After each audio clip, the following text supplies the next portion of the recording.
Hello everyone, I'm myself Dr. Rajesh Gubba. I'm the General Medicine Educator. In this session, I'll be doing a quick recap on this topic of the hyperthyroidism, which is nothing but your thyrotoxicosis. So, first of all, you should know what is the most common cause of the hyperthyroidism. The most common cause of hyperthyroidism, it is the Graves' disease. And what is this Graves' disease? Let me tell you, it is an autoimmune disease. Right, Graves' disease, it is an autoimmune disease where the antibodies are being formed against the thyroid follicular cells. And next, what is the pathogenesis in the Graves' disease? So just now, as I was discussing with you, that it is an autoimmune disease, the antibodies are being formed.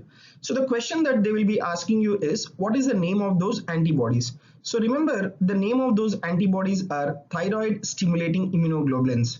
This thyroid stimulating immunoglobulins will stimulate the follicular cells to secrete T3 and as well as T4. That is a pathogenesis in Graves' disease. Next. How is the thyroid gland in the Graves' disease? So definitely there will be a goiter, but you have to remember that it is a painless goiter, right? It is diffuse painless enlargement of the thyroid gland. That is what you will see in the patients with the Graves' disease. Then, yes, what are the causes of intrinsic thyroid autonomy? So whatever we have discussed was the Graves, which was the most common cause of thyrotoxicosis. Now the question is, what are the other causes of the hyperthyroidism? So intrinsic thyroid autonomy. What do you understand by this? That means without the help of TSH, the thyroid gland itself will be producing excess amount of the thyroid hormone. And those conditions include toxic adenoma and as well as the toxic multinodular goiter. And this toxic multinodular goiter, it is called as the plumber's disease, right? This is a very important area where the questions can be asked. So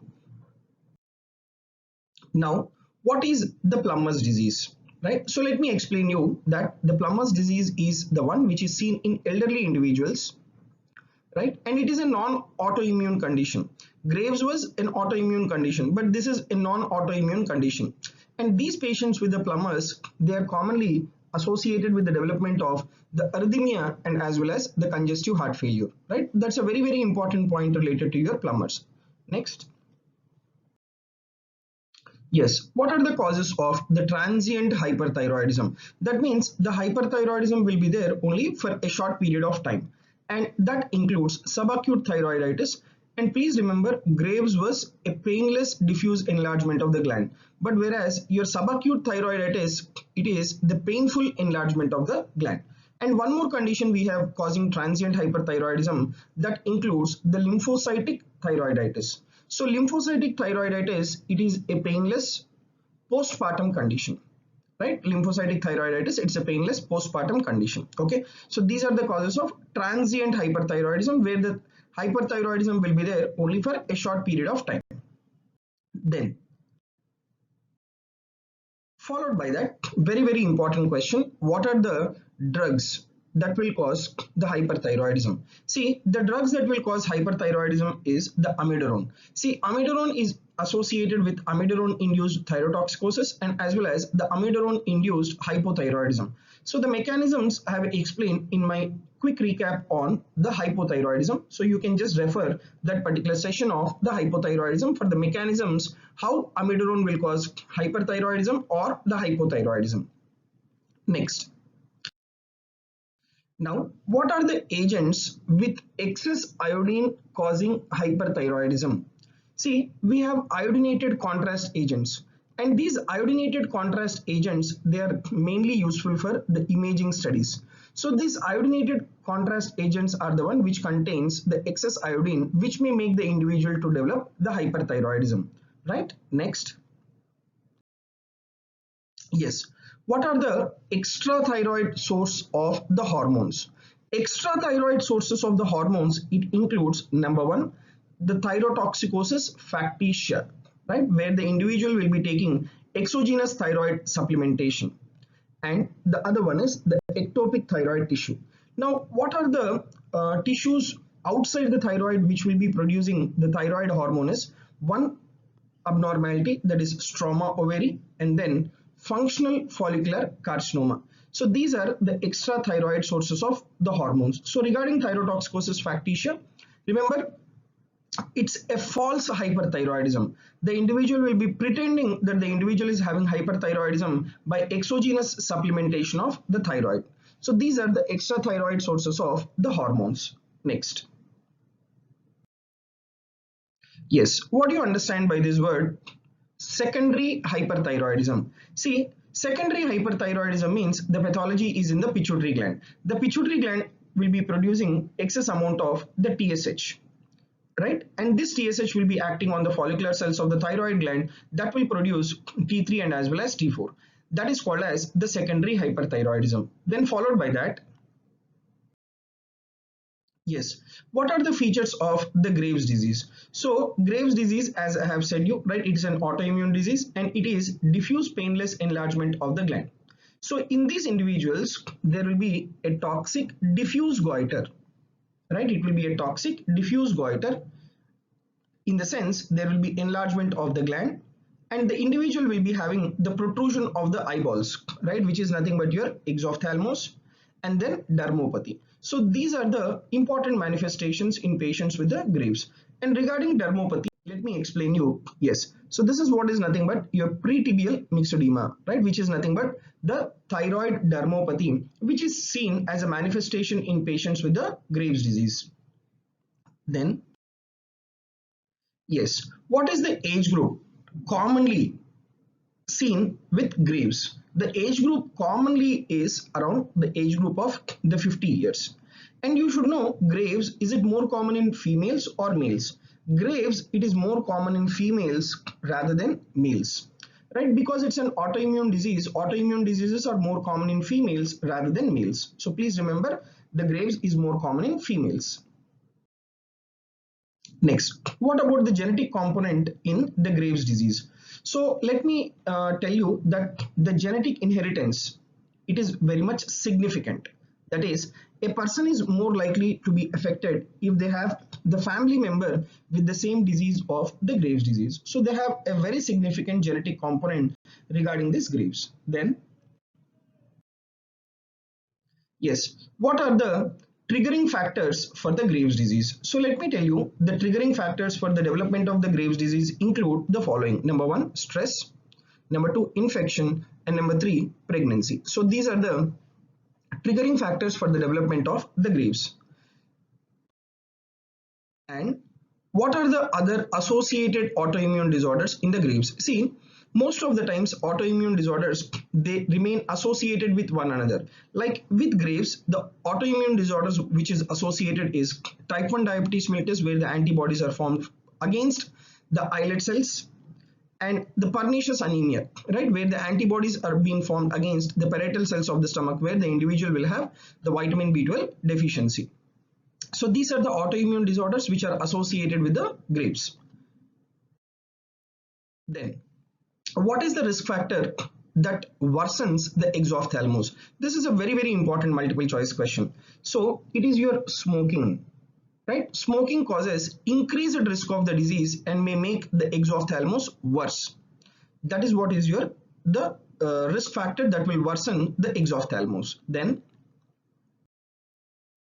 yes, what are the neurological manifestations in Graves? The neurological manifestations in Graves will be anxiety, tremors, psychosis, because the thyroid hormone will be firing the cerebral neurons, and that is the reason why the individual will develop the emotional lability, inability to sleep, and as well as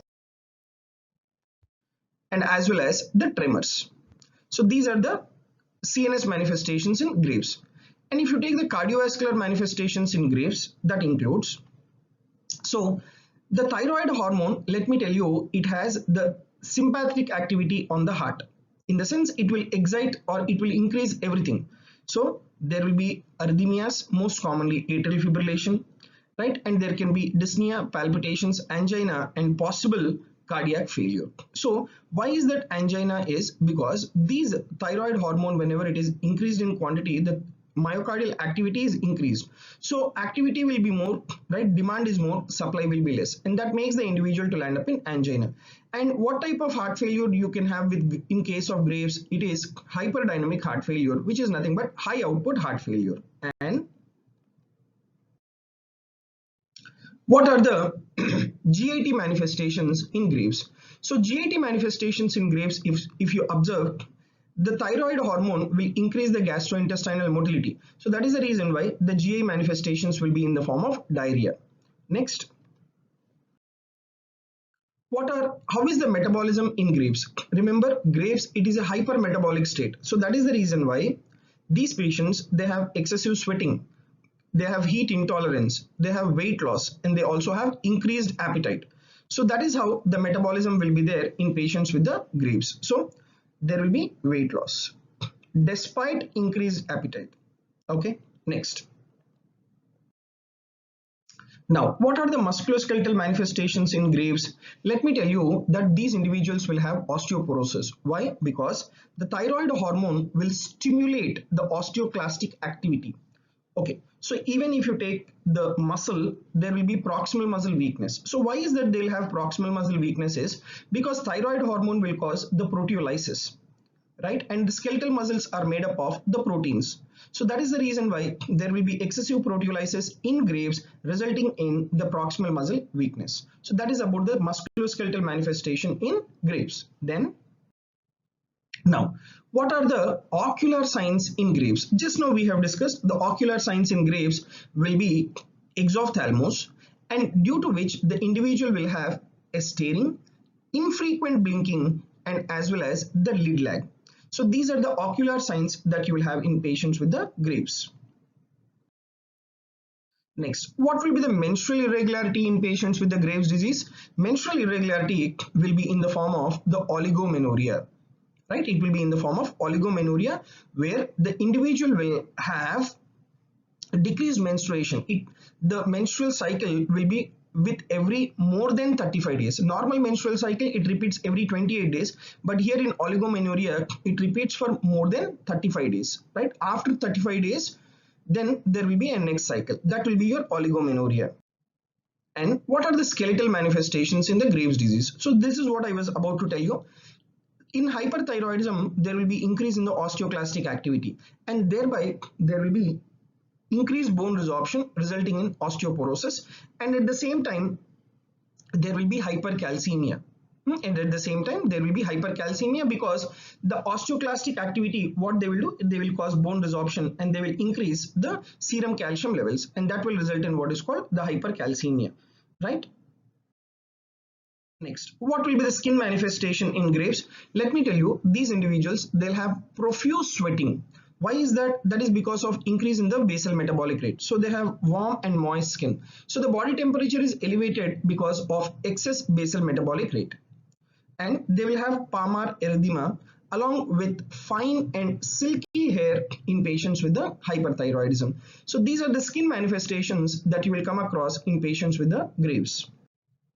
Now, what are the laboratory studies in Graves? Laboratory studies in Graves tells you that there is increase in T3 and as well as T4, but what will happen to your TSH? The TSH will be reduced. So that will be the laboratory results in the Graves. So decrease in TSH, and there will be high serum free T3 and as well as T4. These are the laboratory studies.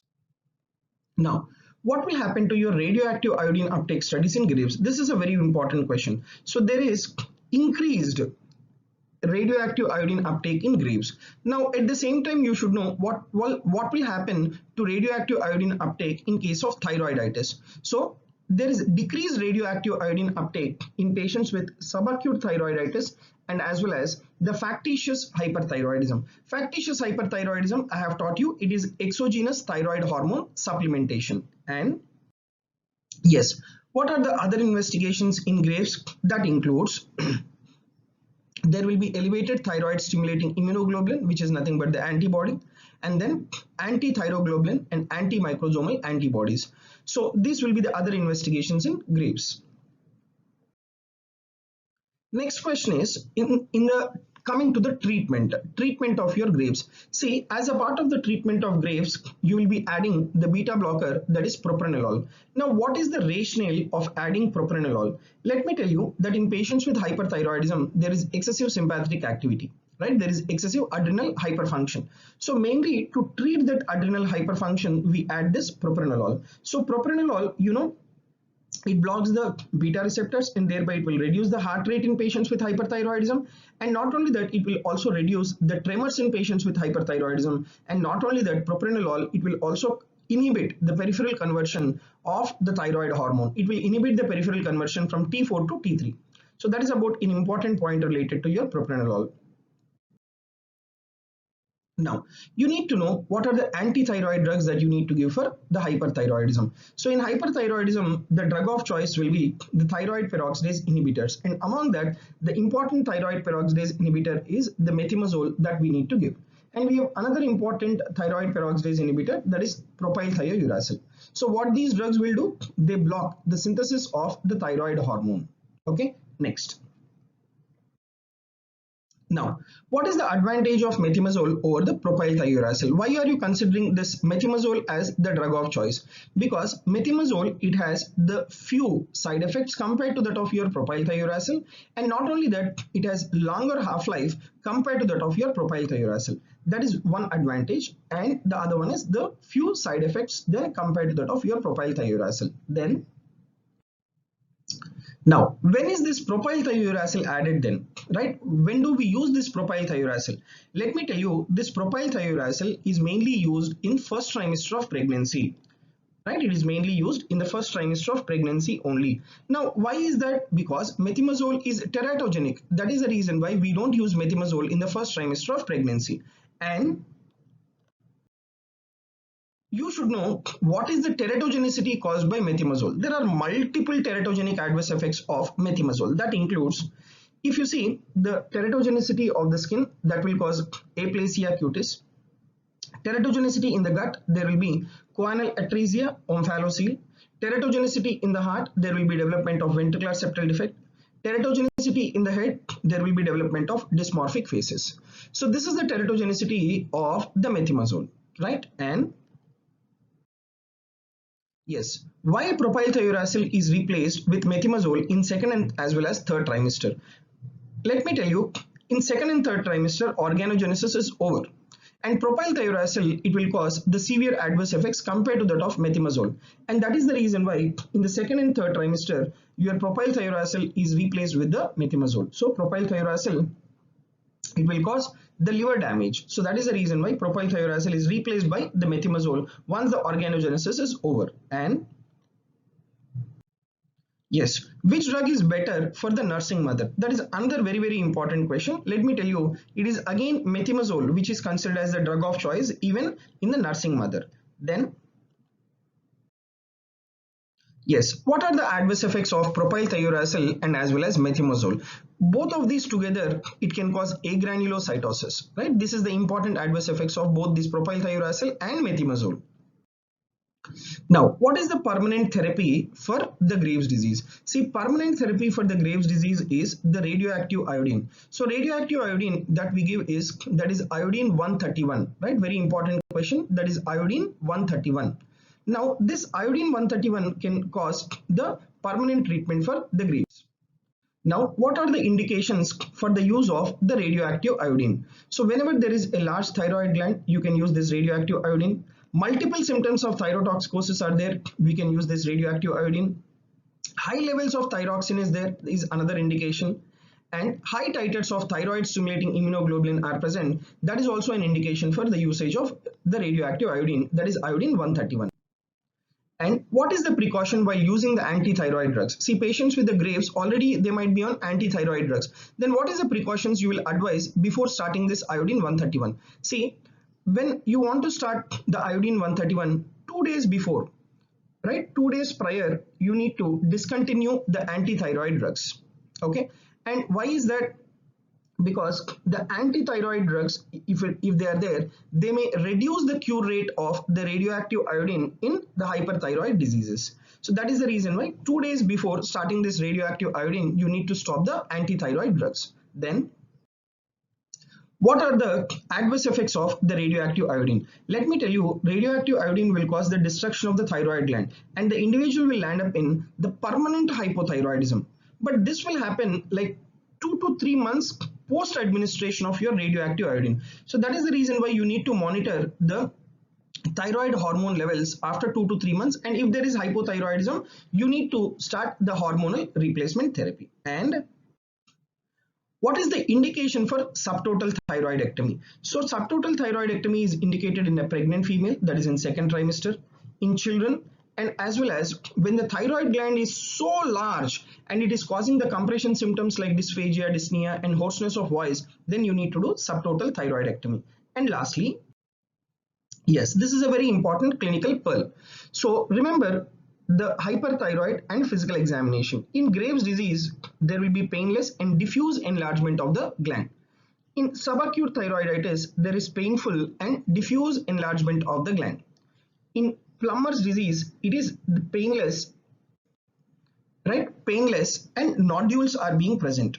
And in factitious hyperthyroidism, there is no thyroid enlargement or thyroid is not being palpated. So please remember, only in case of subacute thyroiditis, you will have a painful thyroid gland.